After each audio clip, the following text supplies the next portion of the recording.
મજા ના થાય તો ધોરો ધોરો હે કોઈ ઉપવાસ કરવાનું કીધું, કોઈ જાગરણ કરવાનું કીધું, કોઈ ધૂણવાનું કીધું, કોઈ મારા ફેરવવાનું કીધું. મારા ફેરવીને પારા ફાડી નાખ્યા પણ સમાજનો ઉદ્ધાર ન થયો. પણ 14 એપ્રિલ 1891 મહુના પાદરમાં રામજી સકપાલ અને ભીમાબાઈના ખોખારા ખાતે ખોરડે આંબેડકરજી નામે મહાન જ્ઞાનરૂપી સૂર્યનો ઉદય થયો. એણીએ કીધું કે ભણીજે, ભણવાનું કોઈ એ નતું કીધું, માનતા કરવાનું કીધું, વ્રત ને ઉપવાસ ને કારા ધોરા લીલા પીરા ગુલાબી દોરા ધાગાને કીધું, ભણવાનું કોઈ એ ન કીધું. પણ 14 એપ્રિલ 1891 મહુના પાદરમાં ઈ રામજી સકપાલ ને ભીમાબાઈના ખોખારા ખાતે ખોરડે બાબા સાહેબ આંબેડકરનો જન્મ થયો.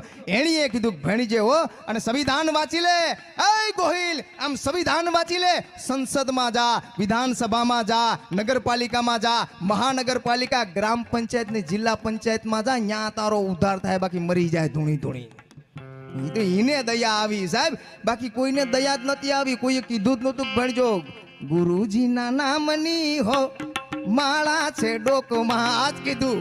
અને અહીંયા ધૂન બોલતા ને ગામને મનાઈ હતી ઈ દેશની સ્ત્રીને આજ બાબા સાહેબ આંબેડકરે આવડી મોટી સુખ સુવિધા અપાવી દીધી. તોય ઘણાય નથી 4 વ્હીલ લઈ તો ટીલા ટબક કરીને પછી માનતા કરવા જાય. મેં તો ઘણા એવાય જોયા સમાજમાં કે ઈ બાબા સાહેબ આંબેડકરના પ્રતાપે સુખ સુવિધા મળી હોય, નોકરી મળી હોય, પાછા એમ કે મારે શું એ પેલો પગાર માં મૂકવા જવાનો છે, અમારા ઘરનાની માનતા છે.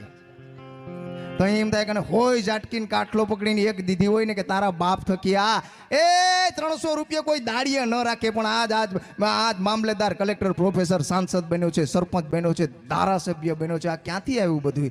બાબા સાહેબ આંબેડકરના પ્રતાપે આવ્યું છે.